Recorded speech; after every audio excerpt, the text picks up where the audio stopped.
শুনে এখান থেকে যদি কিছু হেদায়েত পাওয়া যায়, আপনারা যতক্ষণ খুশি চালায় যান, আমরা আপনাদেরকে সহযোগিতা করব। আমার মনে পড়ে হযরত ইউসুফ আলাইহিস সালামকে কারাগারে প্রবেশ করানো হয়েছিল। আল্লাহ সুবহানাহু ওয়া তাআলা তাকে কারাগার থেকে এমন সম্মানিত করে পাঠিয়েছিলেন, তারপরে তিনি গোটা রাষ্ট্র পরিচালনায় প্রধানমন্ত্রী শুধু নয়, রাষ্ট্রযন্ত্রের সমস্ত কর্তৃত্ব আল্লাহ তার হাতে তুলে দিয়েছিলেন।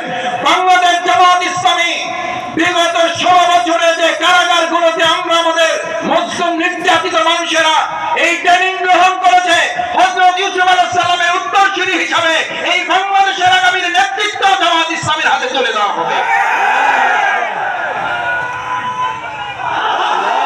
কারণ বাংলাদেশ জামাত ইসলামী, ইসলামী ছাত্র শিবির, এমনকি আমাদের মা এবং